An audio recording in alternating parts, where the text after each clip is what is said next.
Assalamualaikum warahmatullahi wabarakatuh. Salam kemanusiaan untuk kita semua.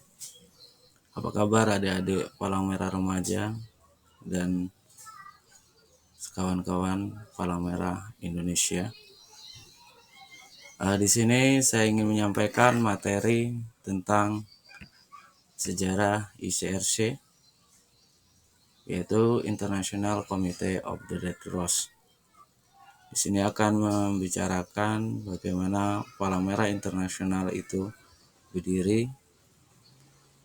Sebelum kita masuk dalam materi, perkenalkan,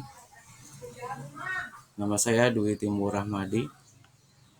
Kebetulan saya adalah salah satu pengurus Palang Merah Indonesia Kabupaten Bengkulu Selatan, Ketua Bidang Relawan PMI Bengkulu Selatan.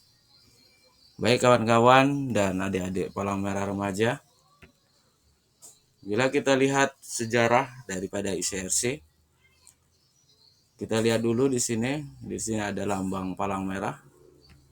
Kemudian di sini ada lambang ICRC.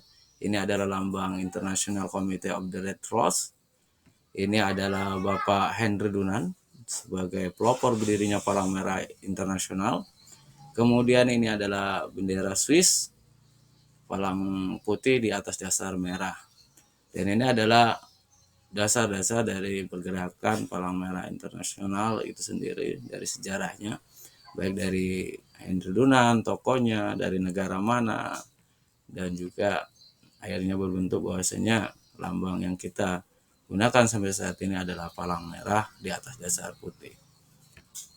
Baik adik-adik sekalian dan rekan-rekan Palang Merah Remaja dan juga pengurus kawan-kawan Palang Merah Indonesia sekalian, sejarah berdirinya ICRC itu sendiri, Palang Merah Internasional awalnya lahir akibat peperangan antara pasukan Prancis, Italia Utara melawan Austria, yang terjadi di kota Salvarino, yaitu terletak di Italia Utara.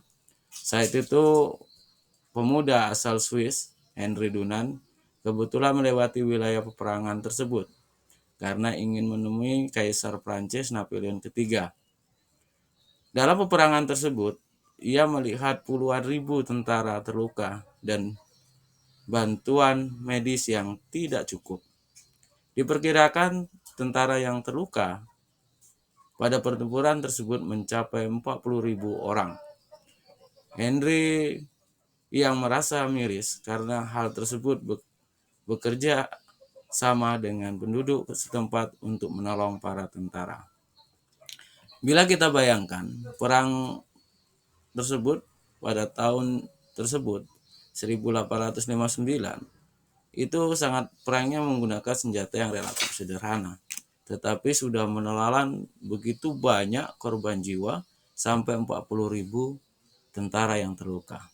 Dan selanjutnya, setelah Henry Dunant memberikan pertolongan bersama penduduk setempat, tak lama semenjak itu kejadian tersebut, Henry Dunant ke Swiss, kembali ke kota asalnya, dan menuliskan kisah pengalamannya yang mengesankan itu.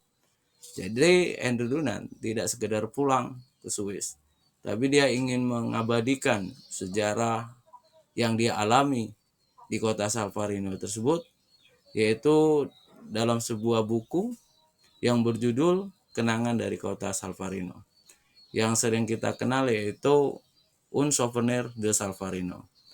Buku tersebut akhirnya terbit di wilayah Eropa. Dalam buku tersebut, Henry Dunant mengajukan dua gagasan yang membawa perubahan bagi dunia. Jadi isi pokok buku Un Souvenir de Salvarino tersebut adalah ada dua pokok. Yang pertama adalah membentuk organisasi kemanusiaan internasional yang dapat dipersiapkan pendiriannya pada masa damai untuk menolong para prajurit yang cedera di medan perang. Jadi, Henry Dunant di sini mengusulkan membentuk organisasi kemanusiaan di saat damai. Pada intinya, organisasi ini memberikan pertolongan medis ketika terjadi pertempuran, sehingga tentara-tentara yang terluka itu bisa tertolong, meminimalisir terjadinya korban perang. Dan isi pokok buku yang kedua adalah mengadakan perjanjian internasional guna melindungi prajurit yang cedera di medan perang serta pelindungan sukarelawan dan organisasi tersebut pada waktu pemberian pertolongan pada saat perang. Jadi yang kedua adalah membuat perjanjian internasional, kesepakatan internasional tentang bagaimana mekanisme perang. Nah, di sini bahwasanya nanti dalam perjanjian internasional ini itu dijelaskan mana yang target perang, mana yang sasaran perang, dan bukan target perang dan sasaran perang. Ternyata gagasan ini membuat 4 orang warga kota Jenewa bergabung bersama Henry Dunant pada tahun 1863. Jadi, terjadinya perang di kota Salvarino tersebut itu tadi adalah pada tahun 1859. Kemudian Henry Dunant mengarang buku tersebut itu 2 tahun, yaitu terbit pada tahun 1862. Nah, pada tahun 1863, ini beberapa pemuda warga kota Jenewa itu bergabung dengan Henry Dunant, yaitu untuk mengembangkan gagasan pertama. 5 pemuda tersebut membentuk komite internasional untuk membantu para tentara yang cedera, yang kini disebut sebagai Komite Internasional Palang Merah atau International Committee of the Red Cross atau ICRC. Harapannya, organisasi ini dapat terus melaksanakan kegiatan kemanusiaan di setiap negara dan membantu medis angkatan darat waktu perang. Namun organisasi tersebut juga kini dikenal sebagai Perhimpunan Nasional Palang Merah atau Bulan Sabit Merah. Terus selanjutnya, nah dari sinilah terbentuknya Palang Merah Internasional. Dan kemudian bahwasanya Palang Merah Internasional itu berdiri pada tanggal 8 Mei. Nah, pada tanggal 8 Mei di sini diperingati sebagai Hari Palang Merah Sedunia. Dan kemudian pada setiap tanggal ini diambil dari tanggal lahirnya pendiri Palang Merah, yaitu Henry Dunant. Ia adalah penerima pertama hadiah Nobel perdamaian pada tanggal 8 Mei 1828. Jadi pengambilan tanggal ini juga ditetapkan untuk menghormati Henry Dunant. Sri Henry Dunant lahir. Jadi sebagai Hari Palang Merah Internasional yaitu pada tanggal 8 Mei yang akan kita peringati hampir setiap tahun, yaitu Hari Palang Merah Sedunia adalah 8 Mei. Dan mungkin itu saja, mudah-mudahan apa yang saya sampaikan bisa menjadi bahan referensi dan pengetahuan kita tentang palang merah. Nah, di sini juga kenapa lambang palang merah ini adalah lambangnya adalah palang merah di atas dasar putih. Karena di sini Palang Merah Internasional ini untuk menghargai Henry Dunant, salah satu warga negara Swiss, yang mana bendera Swiss adalah palang putih di atas dasar merah.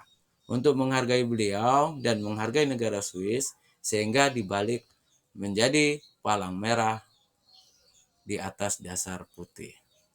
Dan selanjutnya, untuk rekan-rekan dan adik-adik PMR sekalian, di sini kita bisa mengenal yang namanya lambang federasi, kemudian nanti ada yang namanya ICRC, kemudian ada IFRC, dan ada Perhimpunan Palang Merah Nasional.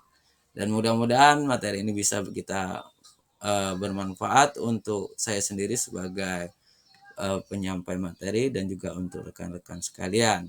Dan saya akhiri, wassalamualaikum warahmatullahi wabarakatuh, dan terima kasih, dan tetap salam kemanusiaan.